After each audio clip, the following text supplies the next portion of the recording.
একটা অফিস স্পেসের জন্যে সবচেয়ে ইম্পর্টেন্ট যেটা সেটা হচ্ছে যে আসলে অফিসের অ্যাকোমোডেশন মানে একটা অফিস ছোট বা বড় যেটাই হোক না কেন সেটাকে আমি কতটুকু প্রপারলি স্পেসটাকে ইউটিলাইজ করতে পারছি, এটা খুবই ইম্পর্টেন্ট।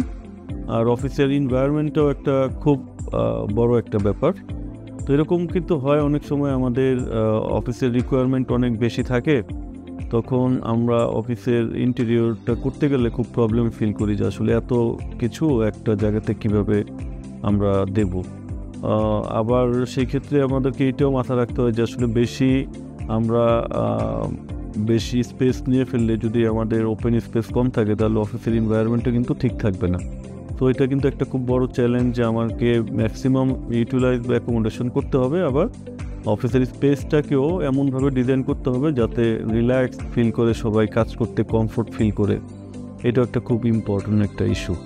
আর ম্যাটেরিয়ালের ইউজ বা কালার সেটাও অবশ্যই দেখতে হবে, কারণ একটা যে কোনো অফিস ডিজাইন করার আগে আমরা একটা থিম চিন্তা করে নিই যে আসলে কোন থিমে আমি ডিজাইন করব, সেই থিম অনুযায়ী কিন্তু আমরা কালারটা বা ম্যাটেরিয়ালটা সিলেক্ট করি। আর অফিসের কাজের আরেকটা খুব ভালো বিষয় হচ্ছে যে এটা খুব দ্রুত কাজ করা যায়, দ্রুত আমরা কাজ করে নিতে পারি, বিকজ কিছু কাজ আমরা অফিসের সাইটে করি আর কিছু কাজ আমরা কিন্তু ফ্যাক্টরিতে করি। তো যখন সাইডে ফল সিলিং বা আদার্স আনুষঙ্গিক জিনিসগুলো হয়ে যায় এট এ টাইম, কিন্তু ফ্যাক্টরি তো আমার প্রোডাকশনগুলো, টেবিল, আমার ক্যাবিনেট এগুলো হয়ে যায়। তো আমরা কিন্তু খুব দ্রুত এই জিনিসটা শিফট করতে পারি, খুব দ্রুত হ্যান্ড ওভার দেওয়া যায়, বাট রেসিডেন্সিয়ালে আমরা কিন্তু এই জিনিসটা করতে পারি না। এটা মূলত আমাদের অফিসের প্ল্যান। আমরা যদি এটা লিফট লবি ধরি, লিফট লবির থেকে আমাদের এই জায়গা থেকে এন্ট্রেন্স, তো এন্ট্রেন্স হওয়ার পরে আমরা ছোট্ট একটা রিসেপশন দিয়েছি, এটা বেসিক্যালি রিসেপশন এরিয়া এটা।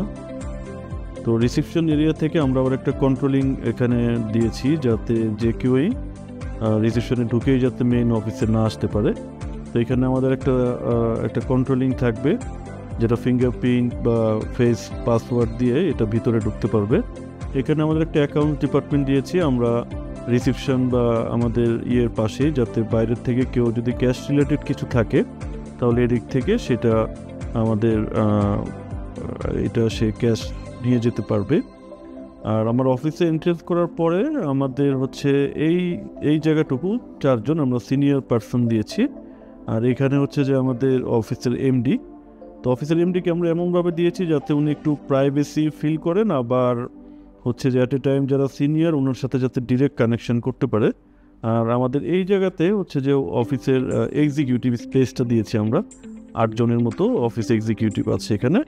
আর এটা আমাদের একটা কমন স্পেস, খুব বেশি একটা জায়গা আমার মনে হয় যে আমরা নষ্ট করিনি। এই শুধু আমাদের এতটুকু জায়গা হচ্ছে যে আমাদের হাঁটা চলার জন্য, আর বাকি পুরো জায়গাটাই কিন্তু আমরা ইউটিলাইজ করে ফেলেছি। আর এটা হচ্ছে যে আমাদের টয়লেট জোনে আমাদের একটা এমডি টয়লেট আর 2টা এক্সিকিউটিভ টয়লেট, এবং সেই সাথে একটা কিচেন, এবং কিচেনে আবার খাবারের একটা ব্যবস্থাও আছে যে ডাইনিং দরকার হবে না, যারা খাওয়া দাওয়া করতে চাবে কিচেনে বসে। তো এই হচ্ছে অল ওভার প্ল্যান। তো এটা একটা প্ল্যান থেকে আমি ডিসক্রাইব করলাম, বাট প্র্যাকটিক্যালি আমরা যখন এটা দেখাবো এখানে কিন্তু আরও অনেক কিছু আছে দেখার মতো, বা ফাংশনালি কোথায় কোনটা কেন অ্যারেঞ্জ করেছি সেগুলো কিন্তু অনেক কিছুই আছে বলার। তো ঠিক আছে, আমাদের ভিডিওতে আপনারা এই জিনিসগুলো আশা করি সবাই খুব এনজয় করবেন। ডিয়ার ভিউয়ার, আসসালামু আলাইকুম।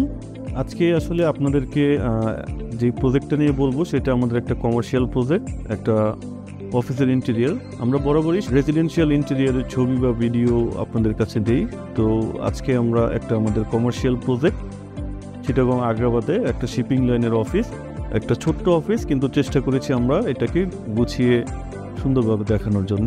তো আমরা যে কোনো কাজেই আমরা প্রথমে একটা 3D মডেলিং করে আগে আমরা চেক করি যে কোথায় কি কালার দেওয়া যায় বা কেমন হবে ওইটা করা যায়, এবং এক্সপেরিমেন্টালিও আমরা যখন কাজ হয় সেটাকে অনেক অ্যানালাইসিস করি। তো এটা হচ্ছে আমাদের এই প্রজেক্টটা যেটা আপনারা দেখতে পাচ্ছেন, এনস্কেপ শিপিং লাইন।